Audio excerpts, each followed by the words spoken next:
Subscribe to our YouTube channel and press the bell icon to get the latest updates. It's an interesting topic talking about opportunities for diversity in the workplace in this current situation. What we have been seeing over the past few months and almost over a year is a drastic turn of events, the way things are happening. For example, 2019 was increasingly looked upon as the year of diversity and inclusion. Almost every other organization was talking about being more inclusive. They were talking about being a diverse organization. Policies, practices, and everything was all about diversity and inclusion. It was kind of taking center stage.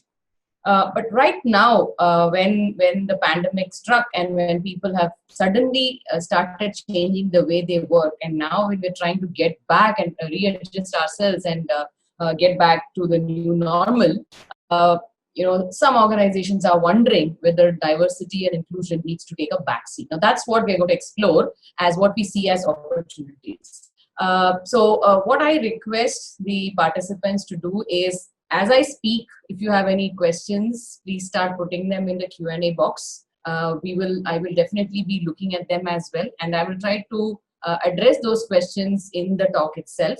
However, towards the end, we'll keep about 10 to 15 minutes where we will be able to talk about more questions that you might get. But I always keep this as a very open conversation. There is no presentation. Therefore, if you have questions, it makes sense for me to blend it into the talk as well. So feel free to drop in your questions in the Q&A box. So back to the topic. So while people started working remotely when the pandemic struck, what actually started happening is questions started emerging in people's minds as to what is it that we have to do with respect to diversity and inclusion. Now, I was having a conversation with a friend of mine around the same topic a couple of weeks ago, saying that we have recently hired a diversity and inclusion leader in our organization, and that's a key role. And we've made a huge investment in getting that person on board from another organization. That's because we wanted to drive diversity and inclusion. But now, when we come back to the new normal, is there really going to be an opportunity? That seemed to be an interesting question. So we thought, let's take a look at it in perspective. Let's dissect the situation and let's see what are the challenges in diverse organizations. And let's see if there are any opportunities at all. So this was a conversation. All these were insights that I drew from the conversation with a friend of mine. So one of the things that's happening in the way people are working these days is, remote working from home rather, not just remote working, but working from home. A lot of organizations are going to continue working from home for a few more months. Perhaps that will become something that becomes sought after because, once you have tasted the advantages of working from home, it might become a requirement or a need that is cited by employees or cited by candidates when they join organizations. So if you have to be an employer of choice, you need to be able to provide for working from home. Now, how does this impact diversity? While on the one hand, getting people to the workplace was considered very traditional and all of that, it also was, in a way, a kind of a leveler where everybody who came to the workplace, irrespective of whatever background they came from, they had similar kind of facilities, infrastructure in the workplace. So whatever tools and infrastructure they had was pretty much similar. And so they were expected to deliver equal to each other and compete based on the competencies that they have. Now, in the situation of working from home, what happens is you see a new aspect of diversity coming in. The infrastructure that people may have or may not have at their homes. Right? So you have people who have a comfortable, silent, secluded room which they can dedicate as their home office. While on the other hand, there could be other team members who have to find a secluded corner in their house so that they're able to take their work calls from there when they're working from home. There could be people who have a desk space and a comfortable chair and they can actually pretty much set up an office at home. Whereas there could be others who have to take those calls from their mobile phones. Now, I work with clients where I have all these kinds of diversity in the workplace. Now, do I call this a challenge, or do I look at this as an opportunity? Now, anybody would typically call this a challenge because you have to find a common level between all kinds of team members you have, the kind of infrastructure, different levels of infrastructure that they might have at home, and the challenges associated with it. But for me, an eternal optimist, this is something which I see as an opportunity more than a challenge. And I'll tell you why. What happens here is when you have people having such diverse backgrounds, diverse economic backgrounds, diverse infrastructure availability with them, there's something called as cognitive diversity that sets in. Now, what is cognitive diversity? Is the diversity that comes in via the experiences that they bring with them, right? So each of them living in a different kind of an atmosphere, each of them having a different kind of a work ambience when they are working from home, makes them think differently.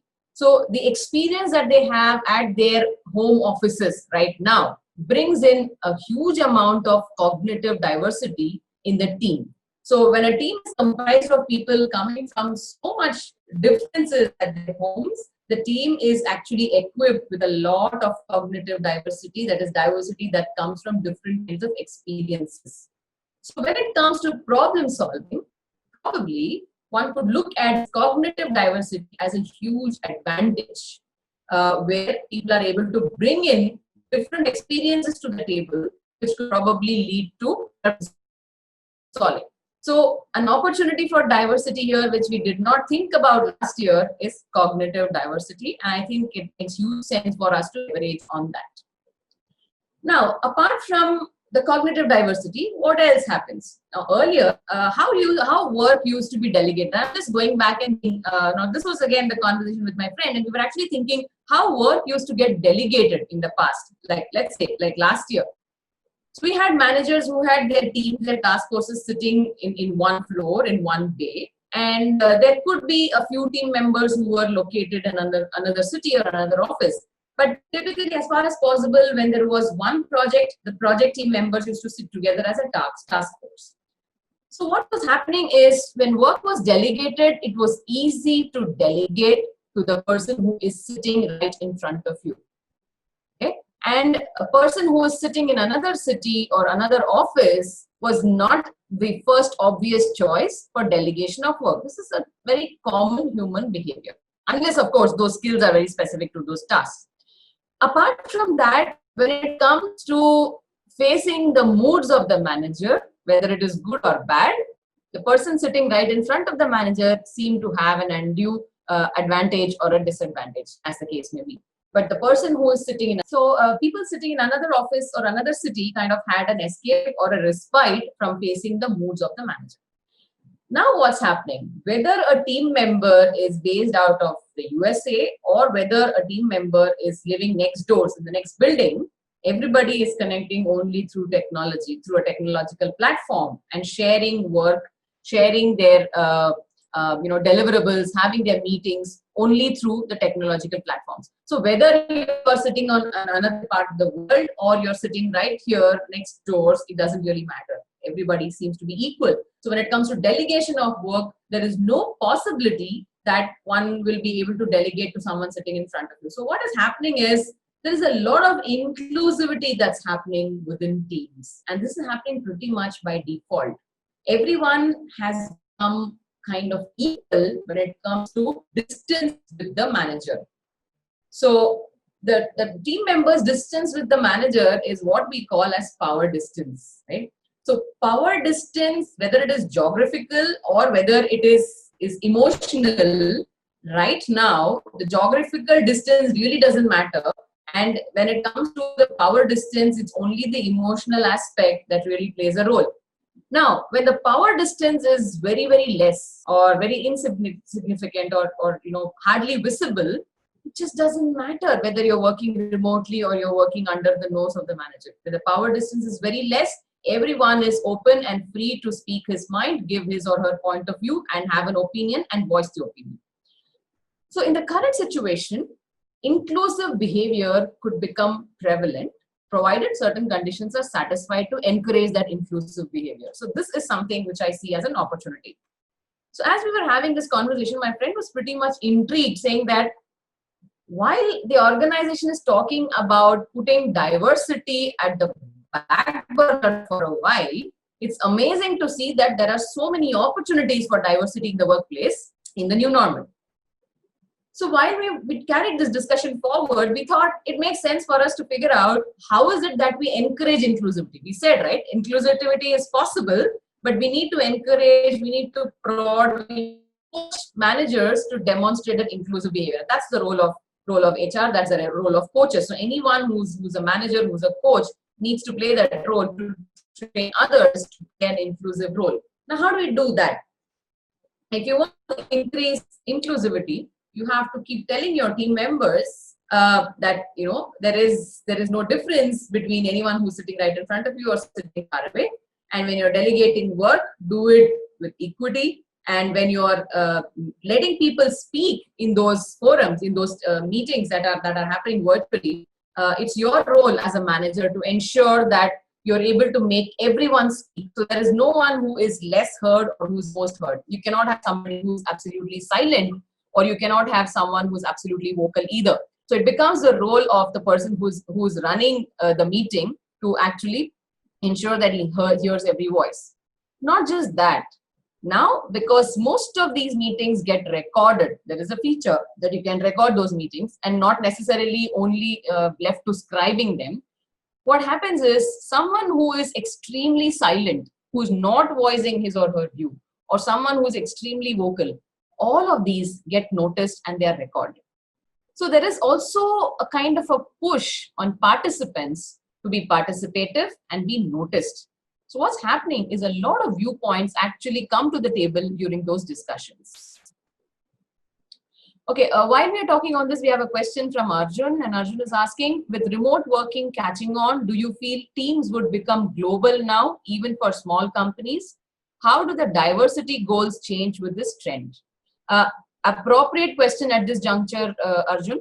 So what I wish to say here is that remote working, there is a great possibility that it will catch on even for small organizations. There are a few organizations to whom I advise, and they have found candidates who are suitable for their projects, who are ready to start on immediately, and they are located in different parts of the world, not just different parts of the country, different parts of the world. Therefore, there are different engagements with such employees that are being looked at. A lot of the statutory norms are being verified, taxation norms are being verified, so on and so forth. But the tendency to look at global teams is increasing even in small companies, because people are looking at competencies and the skill sets that are required to get the right people on board. Because now the huge cost and the aspect of relocation is not there, because technology is helping you to work from anywhere in the world. And therefore, this is becoming an increasing trend. Now, how do diversity goals change with this trend? How diversity goals are changing, and at that time I will cover that. So, moving on from the aspect of getting more inclusive teams, I think the next thing that comes into place is the leadership behavior. So, this being a very unique situation, leadership nuances have also taken center stage. There is an automatic expectation that managers and team leaders start demonstrating impeccable leadership qualities. And when we say that, what is actually expected of them is to ensure that everyone is treated fairly. There is transparency in processes, there is transparency in the way feedback is given, so on and so forth. When it comes to performance monitoring, when it comes to measurement of deliverables, once again, leaders are expected to be absolutely, demonstrate equity when it comes to dealing with team members, because people are having to deal with a whole lot of situations at home. So this is brought an interesting aspect of leadership in front of us, which was not the priority all these years, and that is about leaders or managers becoming coaches. So the friend of mine was actually talking about observations where a lot of micromanagers have started looking at their teams quite differently these days when they're working remotely, saying that It's up to us to help them, to enable them so that they're able to deliver on time. So a lot of accountability of coaching has moved to the managers, whereas the team members have started taking a lot of accountability of managing their own deliverables. So in the aspect of diversity, in the context of diversity, I think leaders have started understanding a lot of behaviors, and their expectation is that their teams, which consists of people with diverse behaviors, will be a very productive team, so that different kinds of thinking come into the place. Right. So there's another question from Siddharth. It says, when working with large teams with people from diverse backgrounds, how does the manager handle differences in opinions and conflicting teammates? Siddharth, again, this is a relevant question at the right time, so I'll take it right here. So when there are large teams and people are working from diverse locations, from diverse backgrounds, there are bound to be a lot of differences in opinion and conflicts. It happens even if they are working face to face. So there is no question that conflicts don't happen. But definitely when people are coming from diverse backgrounds, it goes without saying that there will be differences of opinion and there could be conflicts. Now it's up to the managers to be able to take that in the right perspective. So when it comes to when you're having, for example, when you're having a conference call with all your team members, and there is somebody who is very, very vociferous with his or her opinion and is not letting the other person talk, the manager here actually has no choice but to make this person stop talking and give the others an opportunity to speak up. Now just put this in the context of a physical meeting. Now what happens in a meeting in a conference room? It sometimes becomes very easy to ignore or not notice a silent person. It takes a lot of effort to notice. But when you have a digital meeting, when you have a meeting virtually, it becomes pretty obvious as to who is speaking more and who is speaking less. Moreover, a lot of these meetings, like I said a few minutes back, are recorded. And therefore, when a recording is viewed, it's easy for the manager to go back and ask that person who was extremely vocal to be a little controlled, or ask the person who was extremely silent to give his or her views. So managers can handle differences when they make the silent people speak up, and they make the most vociferous people calm down. So when they neutralize behaviors, they should be able to manage differences in opinions.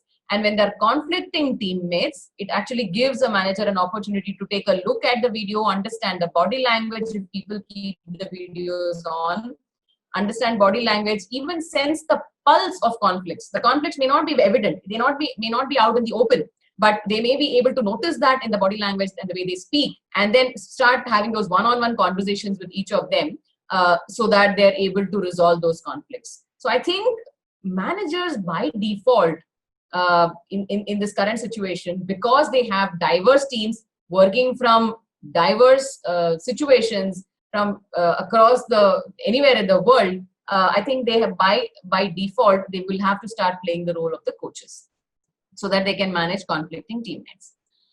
Another interesting aspect this situation has brought in terms of diversity, and this is actually leading to the response that Arjun Arjun's second question: how do diversity goals change with this trend?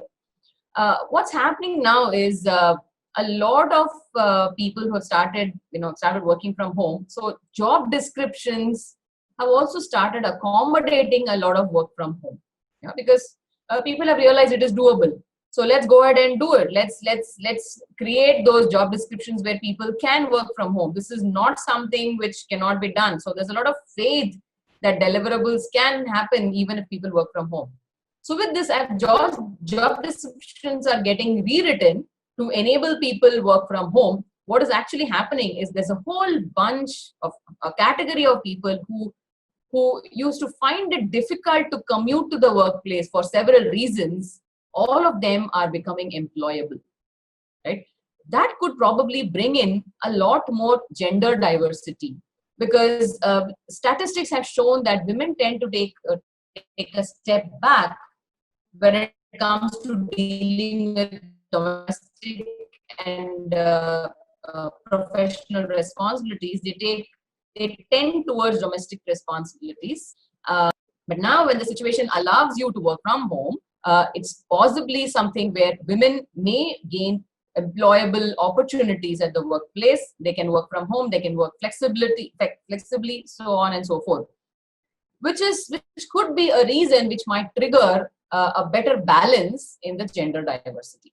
Although personally, I am not a very big fan of gender diversity being the only aspect of diversity, but I think here that could get triggered in the positive direction, and we might see better numbers of women working from home and becoming more employable. It also brings in another aspect.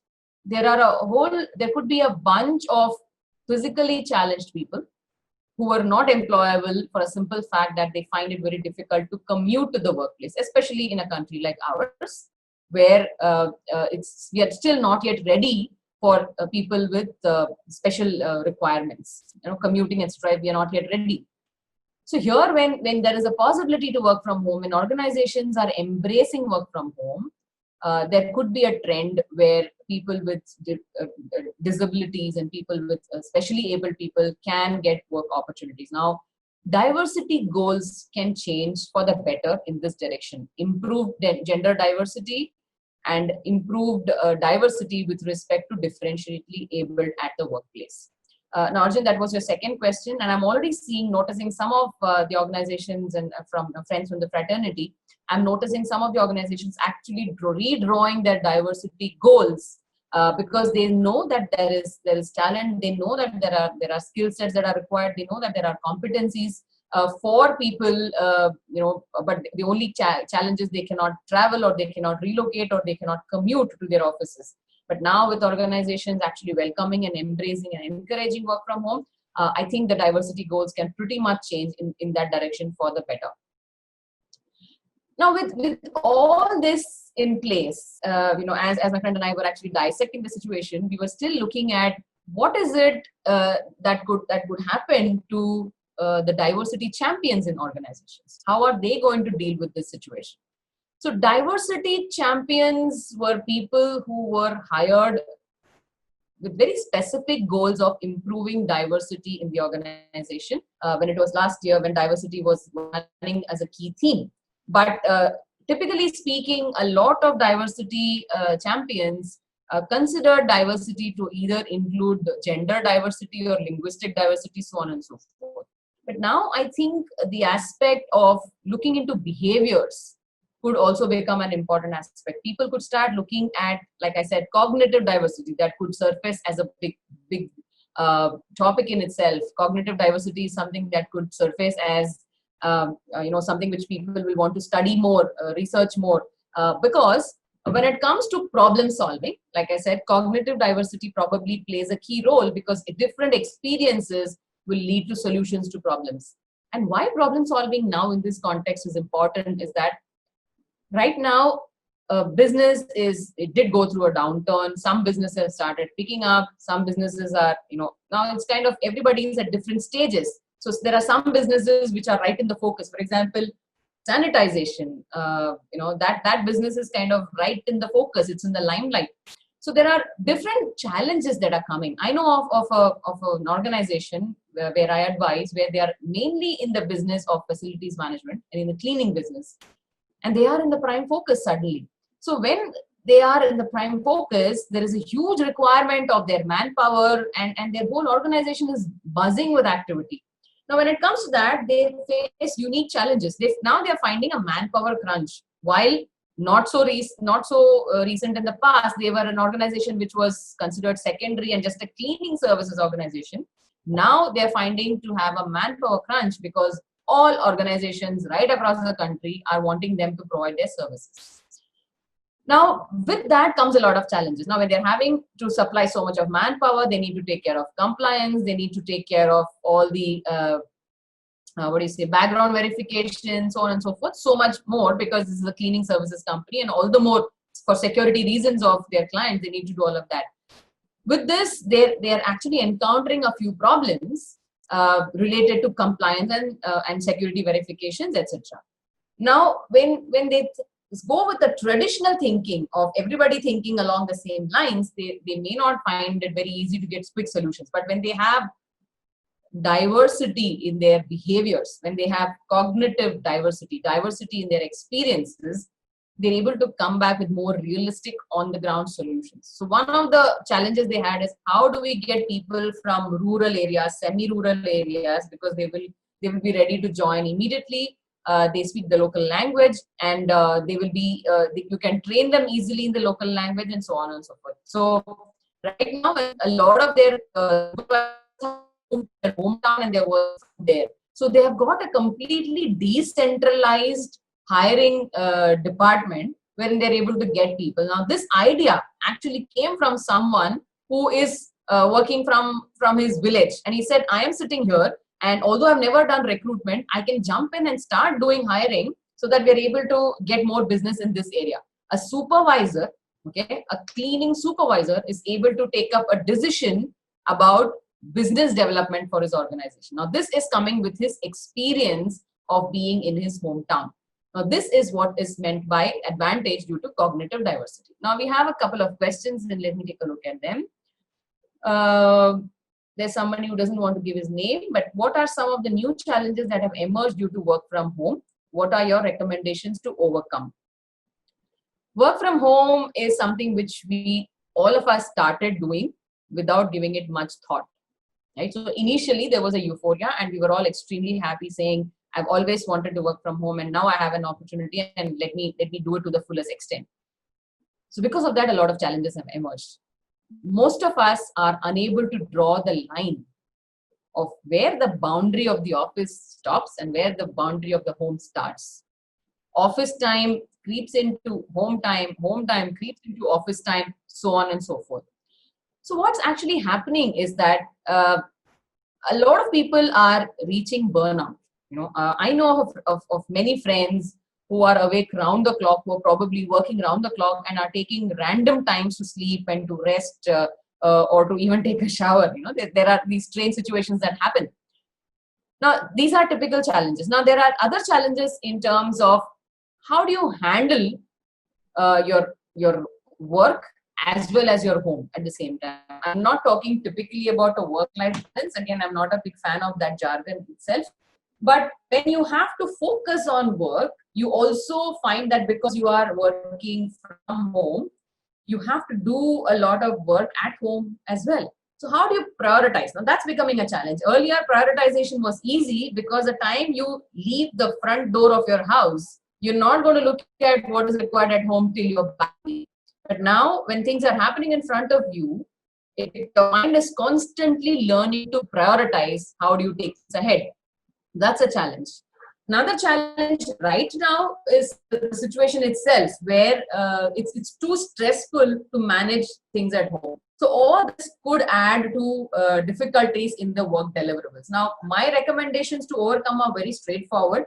I think it's very important for people to be able to draw the line very clearly, saying these are my work hours. At the most, you can have flexible working hours so that you accommodate work that you have to do for home while you're working from home. But it's very important to draw lines, and how you do that is very simple. If we can learn to plan our day, plan the 24 hours. Do not plan only the work hours, then it doesn't work properly. If you plan your 24 hours, putting in enough of hours of work so that you complete the deliverables you have set for yourself, I think that's a very easy way to prioritize your activities.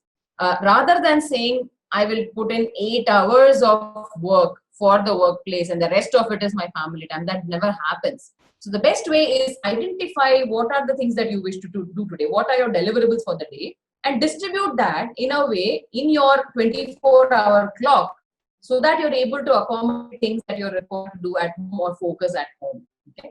So that gives you automatically a kind of a balance between doing work at home and doing work for the organization. So that's the easiest way to do it. Use a 24-hour.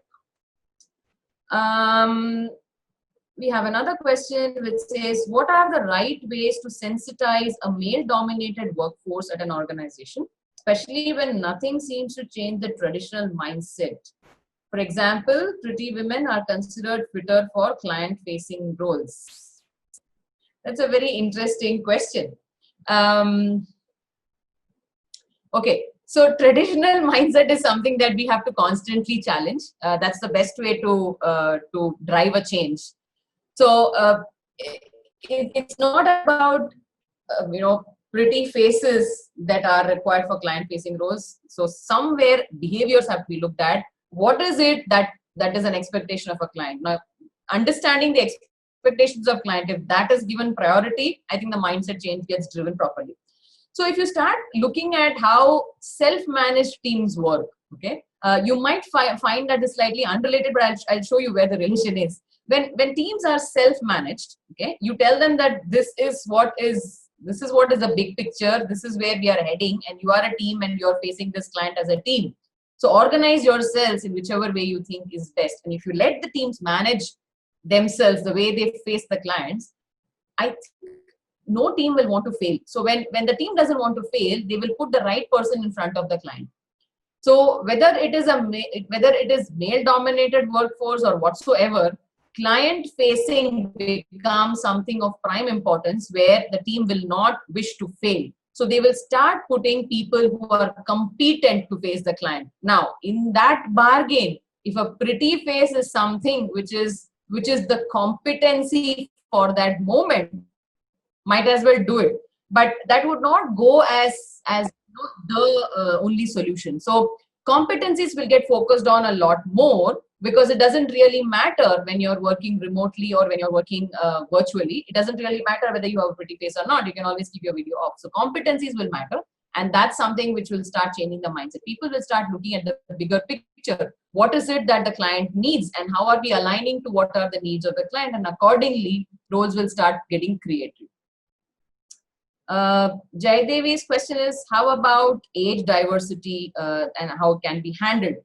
Age diversity is definitely already there. We are already seeing at least 3 generations working together. At one point of time, I had somebody who's 20 years older to me, reporting into me, and also 20 years younger to me, reporting into me. So the age difference between them was 40 years, right? So that is a kind of diversity of age that comes into place. And that's going to get even worse. The kind of age diversity that will be in as we progress is because the remote working has, and work from home, etc., has encouraged a lot of encouraged a possibility of gig workers taking a major space in the organizations. So with that, nothing stops from 5 generations to be working together.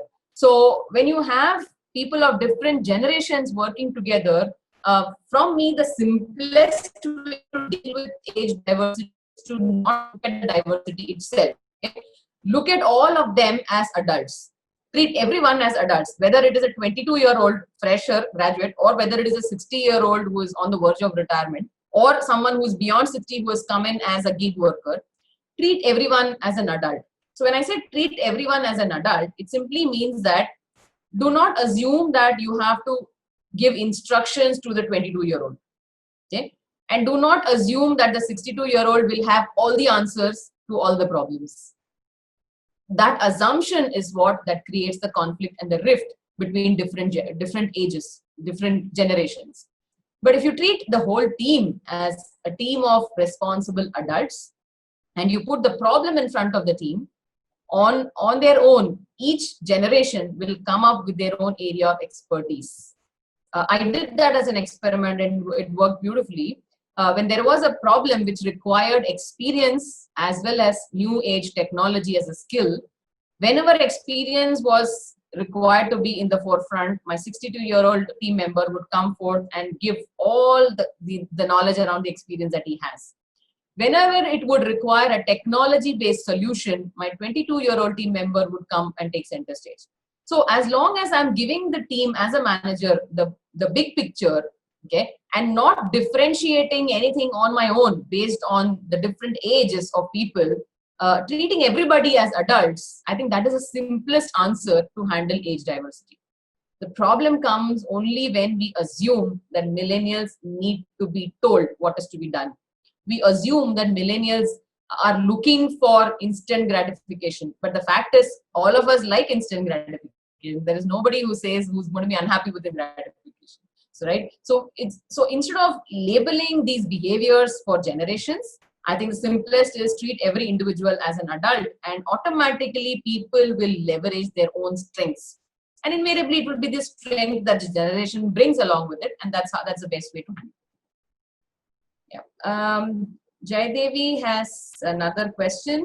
What will be the current role of DNI managers when employees are working from home? Now, I did touch upon this, Jai Devi, but I will again say, when employees are working from home, the diversity goals will have to be redefined. What it means now, diversity for different organizations, they can have different diversity targets or diversity goals.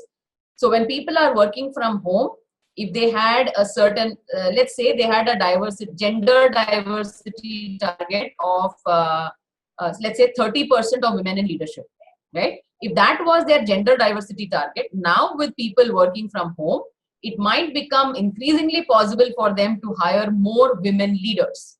So when they hire more women leaders, obviously their gender diversity target of 30% women in leadership roles could be shifted. So DNI managers will have to look at their diversity targets, and they will have to rework the methodology to reach the new targets.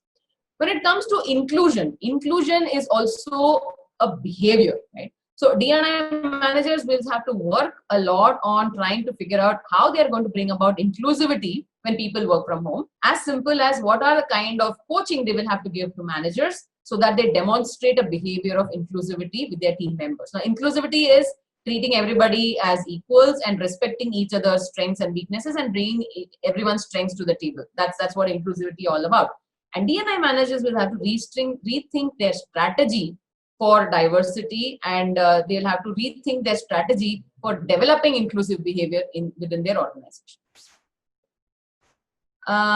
There's someone here who says, not a question, but my thoughts, and I really welcome that. So work from home is a double-edged sword. It has its pros and cons. You need to be careful while using it. Lately, I realize it's like blessing in disguise for me. Much needed break to rediscover myself and to know my life goals. And thank you for this wonderful talk. Has not revealed the name, but whoever it is, I'm glad you liked it. But definitely, work from home has been like a breather for a lot of people because a lot of work related stress was due to commute in cities like Mumbai, where I live in. A lot of work related stress was because of micromanagement that automatically tend to surface in the workplace. So when people started working from home, they felt a little bit of respite, that I can wake up at the time that I want. I need not even shower, for example, but I can still go ahead and do my work. It let people be themselves. You know, it's of great importance for each person to be himself, be that authentic self, be in your own skin, and not have to wear a mask every day. So a lot of these masks at the workplace got reduced because you are working from the comfort of your homes. But at the same time, yes, you're absolutely right. Everything has its pros and cons. Everything has its advantages and disadvantages. But it is up to each one of us to look at the situation and to leverage on the advantages it brings and to work on the disadvantages so that we don't make a mess of the whole thing. So if you're able to deal with people working from home and work gets done better than how it was in the past, we've seen statistics which shows 40% improvement in productivity, a huge drop in absenteeism.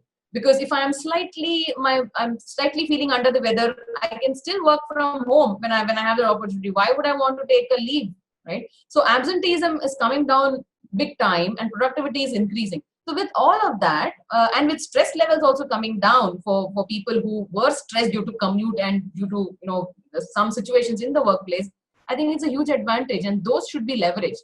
Yeah, but of course there are problems about. There could be some misuse. There could be people who are not delivering to the extent that they're expected to. There could be people who are playing truant, but usually that's a very small number. So I think if you're looking at the 97% of the people who are going to do their best and deliver their best to the organization, let's not worry about the 3% where the misuse normally happens. The misuse usually happens in 2 to 3%, which is something which can be ignored. Kant says, not as much related to diversity. How different can I expect my office to be when it opens? How to do a fresh start with the team? Absolutely pertinent question, Kant.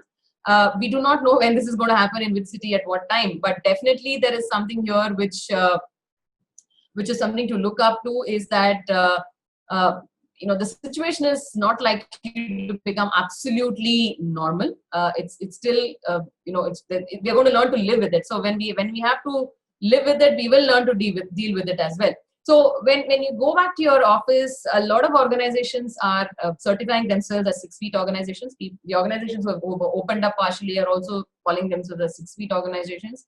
So what you can expect your office to be is perhaps a 6 feet organization, which means the number of people who are allowed to work in the office at any point in time could be restricted. There could be a very strict reduction in the number, which means people will have to work from home and work from office alternatively based on some rosters. A lot of facilities teams are looking at different designs of 6 feet offices where they are cordoning off some areas, they are closing down the gathering areas, they are changing the seating arrangements to alternate, to have only alternate seats available at any point of time so that there's no clustering of people. You might even see things like increased use of intercom. Till recently we used to say, walk up to your colleague, speak, open up, speak, because man is a social animal. Don't send emails for everything. And now we are going to tell people that using intercom, send emails, avoid physical contact, continue maintaining physical distancing. So that is something that is likely to be in the new workplace. Apart from that, you can also find some very interesting nuances in the new workplace, which is earlier we were told that always hold the railing of the staircase when you walk up and down the stairs. Something like that can be said, that you might find signages which say do not hold the railing, right?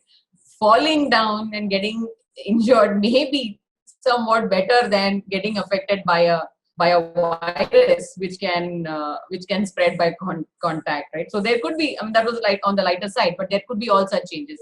And how to do a fresh start with your team is, I think, first of all, it's important for everyone to create awareness within the team as to how you have to understand what these new norms mean.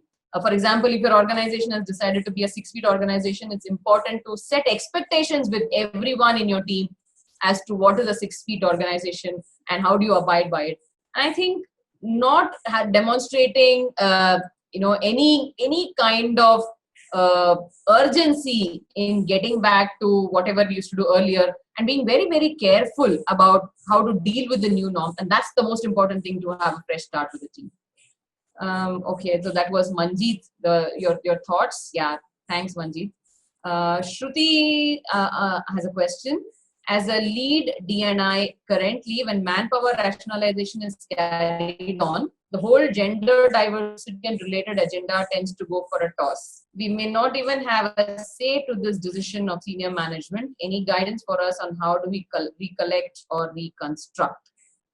Shruti, I think let's not take a pessimistic view on this. Okay, let's not assume that the gender diversity agenda may go for a toss. It might happen in your organization, I'm not sure, but my expectation is that it will be an expectation of the D&I leader to come up with ideas on what you can do when it comes to manpower rationalization. It's quite, now we all know, as a D&I lead, I'm sure you know that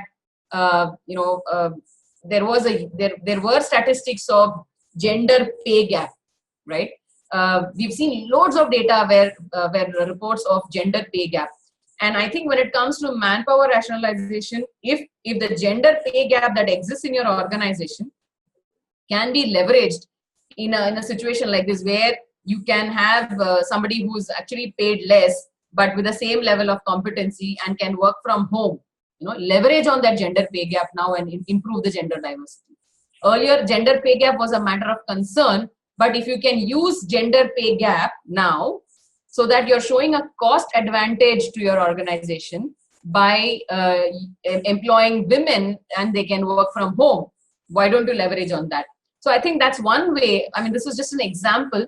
If there is a concern area in your previous diversity reports that could be leveraged for your manpower rationalization. So your manpower rationalization is based on competency, and if there's a gender pay gap that is going to help you to change that, I think you should leverage on that and use it. And you to basically redraw your strategy for all your diversity targets. We are on the dot at 6:46. So do we have any more questions? Otherwise, over to the organizers. And I was told that this is for 45 minutes, including Q&A. So we can sign off from here. Over to you, Nijansh. Nijansh, if you're still there. Yes, hi. So I think people had so many questions, and you've been very sweet to answer each and every question fantastically. Thank you so much for that. To all the audience who have joined us, ladies and gentlemen, thank you so much for joining us, and thank you so much for sharing your questions. I really hope that you found this session helpful, and I am sure you will incorporate the suggestions by Mr. Srinivasan within your organizations. I wish you all the very best. I think we are running out of time, so we'll take a hard stop here. Thank you, Mrs. Srinivasan, for your very valuable time. And to anyone who wants to revisit this session, who wants to listen to any of the pointers that you might have missed, this video will very soon also be available on Speakin's official YouTube channel. So please stay tuned for that. Thank you, everyone, and have a great evening ahead. Thank you. Thank you very much to everybody in Speak in Asia, and thank you for all to be here. And everyone stay safe. It was absolutely a pleasure talking to each one of you.